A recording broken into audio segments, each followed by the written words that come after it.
Bine v-am găsit, bine v-am regăsit, dragilor din Zodia Leu, oriunde v-ați afla. Iată-ne din nou împreună la o nouă lectură, de data aceasta pentru perioada cuprinsă între 20 și 26 octombrie inclusiv, așa că toți cei care aveți soarele, luna, Venus, ascendentul sau oricare alt aspect astral important pentru voi din harta voastră natală și care are legătură cu Zodia Leu, această lectură este de asemenea și pentru voi. Ca de fiecare dată vă readuc aminte, este totuși o lectură generală, așa că vă rog să luați decât acele mesaje care rezonează cu voi, restul lăsați-le să zboare în univers, pentru că sigur sunt pentru alte energii, care într-o mai mică sau mai mare măsură au o legătură cu Zodia Leu. Zise toate acestea, haideți să vedem ce ne spune oracolul Lenormand și să vedem ce situație este importantă de știut pentru dragii mei din Leu în perioada 20 până pe 26 octombrie. Ce este important de știut pentru dragii mei din Leu în perioada 26 octombrie.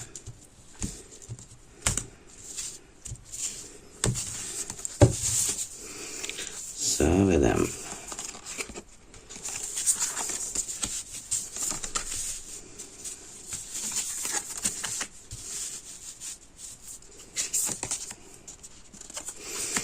Da. Se pare că în principal este vorba de niște bănuți. Nu cantități foarte mari, este adevărat, dar importanți. Pentru că vă pot ajuta să rezolvați anumite mici necazuri, anumite mici probleme pe care voi le-ați putea avea pe partea asta a banilor. Nu știu, e niște bani care vin în plus, ori de la vreun șef, ori de la posibil vreo parte maternală, vreun părinte, da? Care vă poate sprijini cu niște bănuți și în felul ăsta vă puteți rezolva anumite preocupări, anumite pierderi pe care voi le-ați putea avea. Sau pur și simplu ceva mic, dar important, care se îndreaptă către voi și în felul ăsta vă scapă de anumite gânduri negre și de această stare, poate de anxietate, prin care unii dintre voi posibil să treceți în acest moment. Haideți să vedem ce ne spune și tarotul. Și să vedem ce vine pentru dragii mei din Leu în săptămâna 20-26 octombrie, atât pe plan profesional, financiar sau sentimental.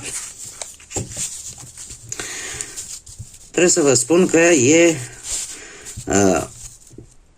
apropo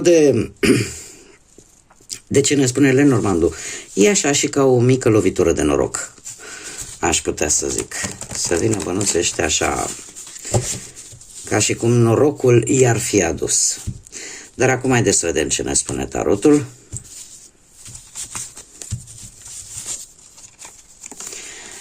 Pe plan profesional,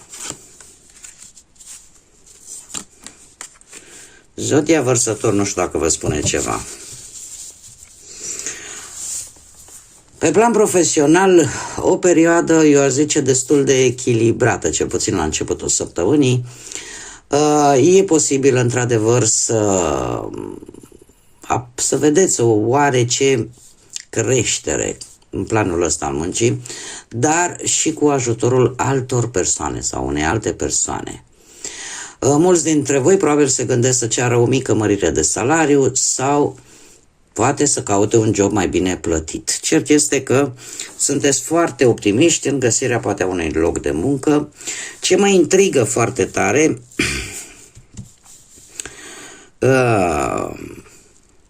avem steaua. Avem steaua care ne vorbește totuși de o posibilă avansare, de o posibilitate de a obține un job foarte bun chiar. De acea speranță, acel optimism pe care tu îl ai că vei reuși să duci la bun sfârșit acest gând, acest plan sau un anumit proiect pe partea asta profesională. Probabil că se întâmplă un lucru.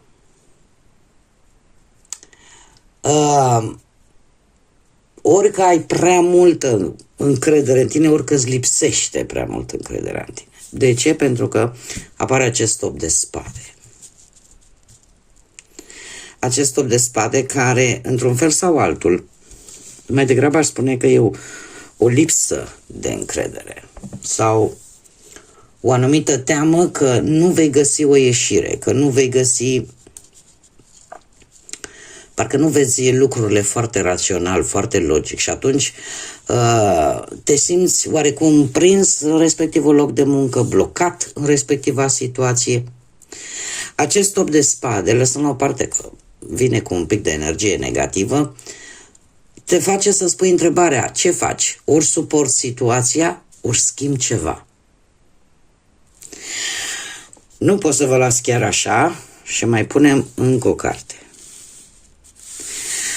Și avem Marele Preot, avem zodia Taur, mai ales cei care aveți probabil vreun ascendent în Taur. Asta îmi spune că pentru a ieși din acest cerc negativ, care vă încearcă către sfârșitul săptămânii, ar trebui să vă readuceți aminte că, în general, voi, ca și zodie, încercați să faceți ceea ce este corect. E ca pentru a ieși din această angoasă, din această energie negativă, să încercați să găsiți acea soluție ori voi singuri, de la voi putere, ori prin a cere un ajutor, prin a cere un sfat cuiva, probabil, în care voi aveți încredere. E posibil ca situația voastră să depindă și de alte persoane, să depindă de munca în comun, cum s-ar spune. Și știm foarte bine că e deja un lucru faptic, un lucru bine cunoscut, că mai ales pe partea asta profesională, cel mai greu este să lucrezi cu oamenii. De ce? Pentru că suntem caractere diferite. Așa că variantele de a ieși totuși din această energie, pentru că, cum să spun eu, așa per total, lucrurile aș putea să zic că sunt destul de echilibrate, da? Din punct de vedere al muncii. Doar că, cel puțin din punct de vedere mental, pe voi vă frământă ceva. Vă frământă și vă și închide un pic, pentru că vă gândiți, nu am altă posibilitate. Chiar dacă, așa cum am mai spus, acest 8 de spade te face să spui întrebarea, ce fac? Accept situația asta sau schimb ceva? Iau atitudine. Și probabil că cea mai bună atitudine este aceea, ori voi să încercați să faceți ceea ce este corect, ceea ce este drept, da? Ori pur și simplu încercați să obțineți un sfat din altă parte, din exterior, cuiva care nu este implicat în această situație.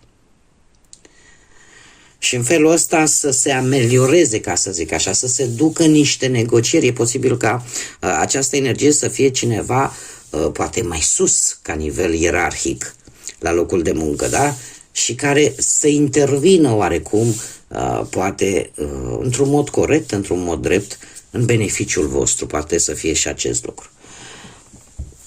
Dar voi trebuie să încercați să reușiți să ieșiți din acest, cum am mai spus, din acest cerc vicios, din acest cerc negativ și să reevaluați situația. Pentru că există într-adevăr și o teamă care e posibil să vă cam blocheze.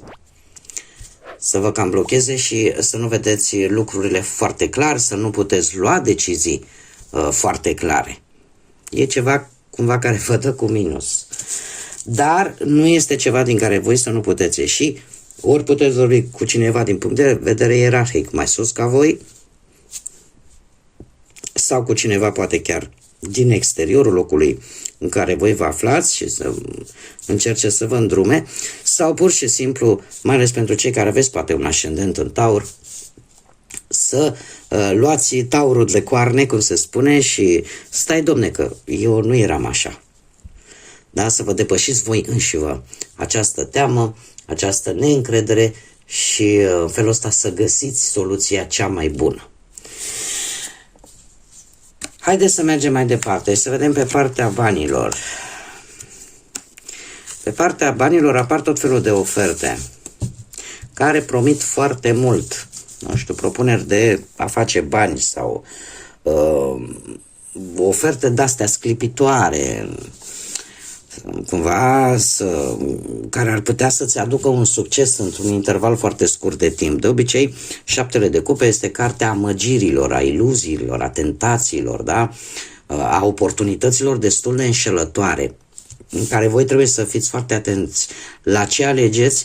De ce? Pentru că pot exista repercursiuni pe perioade lungi de timp. Este adevărat că, la un moment dat, din câte văd eu aici cu acest 4 de bâte, se promite o stabilitate din punct de vedere financiar, dar în același timp, cu 9 de bâte, aș spune că nu va fi ușor. Nu va fi ușor și eu aș zice că, cel puțin în această săptămână, vei încerca să acoperi cam toate cheltuielile importante, în așteptarea totuși a unui sprijin, a unui ajutor. Este o perioadă în care așteptați oarecum la o creștere economică. E posibil, într-adevăr, să vină un răspuns pozitiv în urma propriei voastre munci. Da? E ca și cum ai zice, domne, uite, am stat, ne-am gândit și uite, am mai pus cu tărică bănuți la salariu sau ți s-a aprobat nu știu ce împrumut, să zicem. Da? Este într-adevăr ceva oarecum de celebrat, care să vă aducă așa o mică stare de bucurie, dar în același timp apare și această idee că totuși până când acel plan va fi palpabil, va fi în mâna voastră, veți încerca cumva să acoperiți așa cam tot ce este important, toate cheltuielile care pot fi importante. Și o să vă dea un pic de bătăi de cap. Dar din câte văd eu aici, este o propunere pe care voi deja, unii dintre voi, e posibil deja să fie acceptat-o. Să fie o propunere pe care ați ales-o din mai multe. Pentru că, lăsăm la o parte, șaptele de cupe luat el ca sine stătător, într-adevăr ne vorbește de șanse, propuneri, oportunități destul de înșelătoare. Asta nu înseamnă că toate sunt înșelătoare, da? Important este să știi să alegi, să știi să discerni. Și se pare că alegerea pe care voi ați făcut-o din toate aceste propuneri a fost cumva analizată de către voi, iar alegerea voastră oarecum, din ce îmi transmit mie cărțile, este că nu se va finaliza în această săptămână. Da? Cumva ține de viitorul apropiat. Ceea ce voi cumva ați decis acum este, cum să spun eu, va avea un rezultat în viitorul apropiat, cel puțin nu în această săptămână. Haideți să mergem mai departe și să vedem pe plan sentimental. Pe plan sentimental, cei care sunteți deja într-o pereche,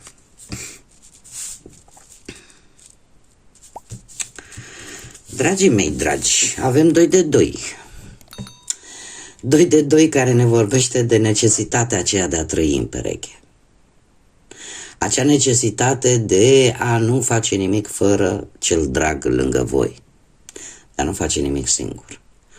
Este adevărat, doiul e guvernat de către Luna și vorbește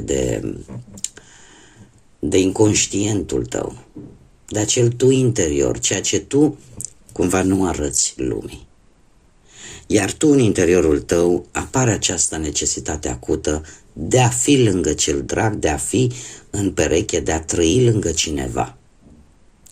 Asta aduce, desigur, poate aduce pace, poate aduce un echilibru și poate aduce un avans. Un avans, avansez către o stare armonioasă. Acum, revenind la cărțile noastre, am discutat strict de cifra 2, avem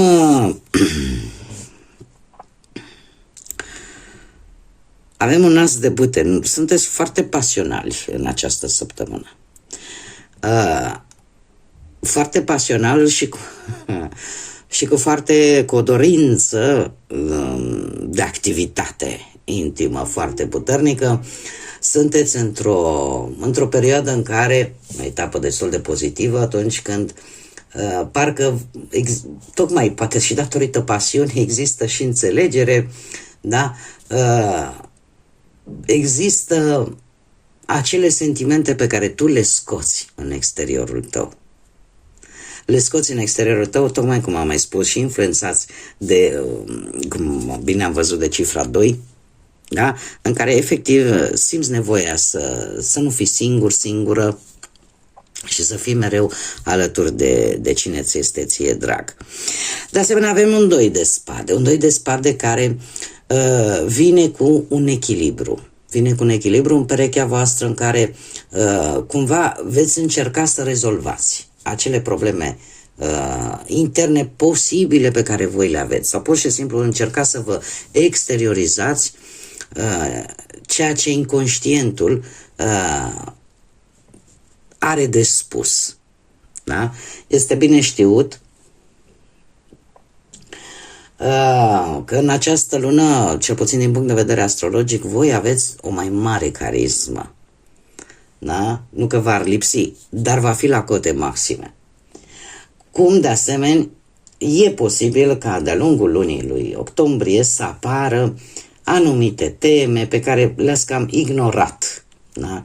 Dar care cer să fie discutate, dar fără cumva a fi necesar ca voi să fiți cei care aveți mereu dreptate.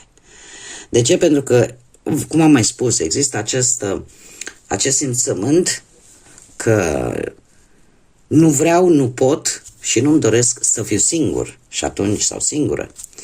Și chiar dacă vor apărea posibil anumite lucruri nediscutate cu perechea voastră, dar care ele la un moment dat au creat mici valuri în relația voastră, este un moment în care să le puteți discuta, dar într-o manieră în care voi să fiți cei care oarecum ascultă, să fiți ascultători, da? Și să luați deciziile într-o formă cât mai asertivă, cât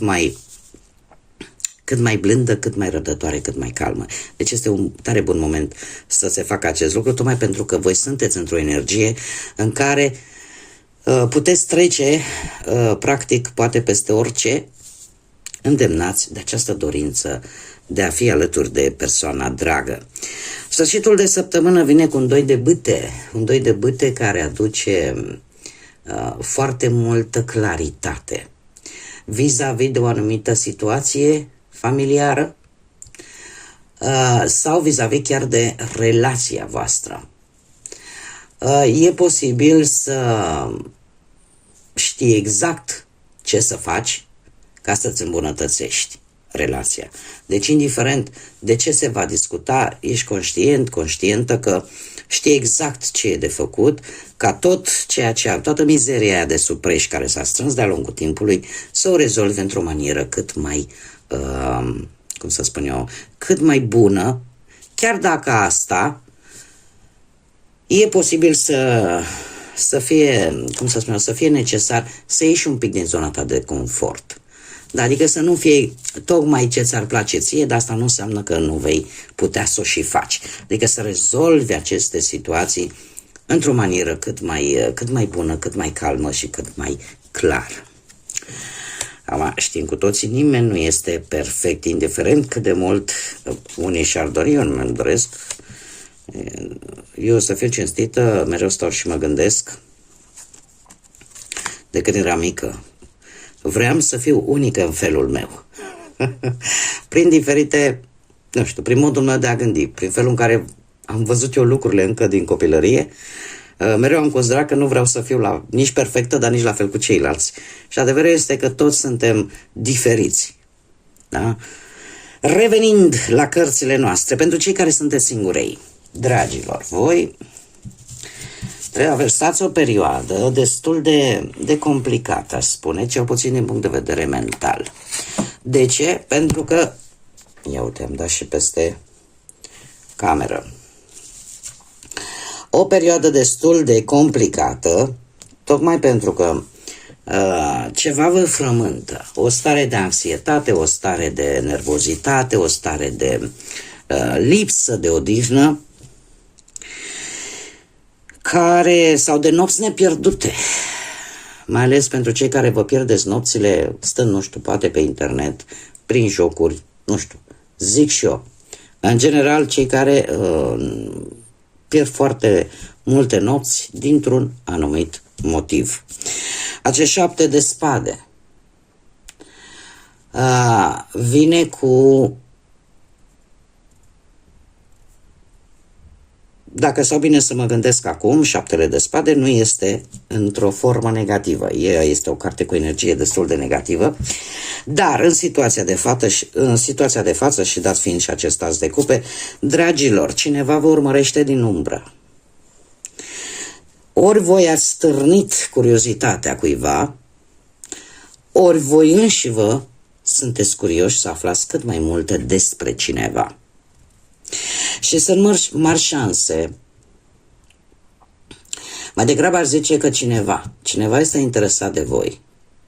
Și asta nu vă este deloc străin, vă poate ajuta să ieșiți din, nu știu, e posibil ca și statul ăsta, anxietatea asta, starea asta nervoasă, să fie tocmai din cauza acestui lucru. Că nu știi ce să faci, probabil.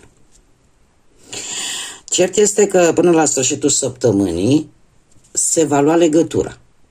Adică eu, din ce mi-arată mie cărțile, îi vei acorda atenție acestei persoane care este interesată de voi, acestei persoane care te urmărește, nu știu, poate pe site-urile astea de socializare, vrea să află cât mai multe lucruri despre tine, e posibil, poate chiar să fie mai aproape decât crezi. Asul de cupe îmi vorbește un nou început care se va desfășura, mare atenție, foarte intens. Pentru că există sau va exista o atracție. O atracție, eu aș zice, reciprocă.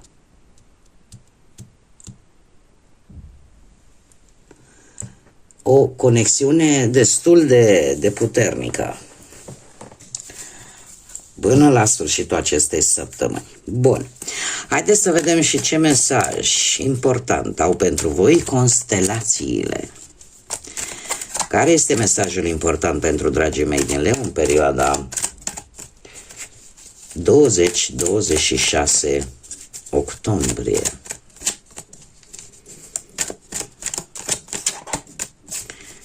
Care este mesajul important pentru dragii mei din Leu în perioada 20-26 octombrie? Asta a vrut să se întoarcă. Și avem Grus, care ne spune în felul următor: longevitate și nobleță. Pune atenție în special pe sănătatea ta. Respectă-i pe ceilalți, opiniile lor și simțămintele lor, iar tu menține acea atitudine de nobleță. Este un mesaj destul de clar, destul de concis. Fiți mai atenți la semnele care vi le dă propriul organism, mai ales cei care, cum am mai spus, traversați poate o perioadă de anxietate sau o perioadă în care nopțile sunt prea mult timp pierdute. Încercați să fiți atenți la ce semnale vă dă propriul corp, la propria voastră sănătate, fie ea fizică, fie ea mentală, pentru că este importantă, dar în același timp se spune să exact cum am mai spus, respectați opinia celuilalt, simțămintele celuilalt și în felul acesta voi vă mențineți acea atitudine de nobleță. În ce sens? Cum am mai spus, din punct de vedere astrologic, vor fi lucruri care vor veni în viața voastră, și acum mă refer la modul general, da? Nu neapărat în dragoste, nu neapărat, în special pe partea asta a iubirii, da? A vieții sentimentale, dar, per general, vor ieși la suprafață situații pe care voi le-ați ignorat de-a lungul timpului și care se pare că se reîntorc nu pentru a vă face rău, ci pur și simplu pentru a le încheia, pentru a le lămuri, pentru a le rezolva. E acest Pluton învărsător care va face lucrul ăsta timp de 20 de ani. Asta nu înseamnă că le va face numai la voi sau numai la mine sau numai la ceilalți, nu. Se va face atâta timp cât există aceste lucruri nediscutate care au fost ascunse acolo sub preș și care la un moment dat ies la lumină pentru că trebuiesc într-un fel sau altul ori închise, ori rezolvate. Dar făcute, tocmai de aceea se cere respectă opiniile celorlalți, da, și ceea ce îi simt, în felul acesta le poți încheia într-o manieră non-agresivă.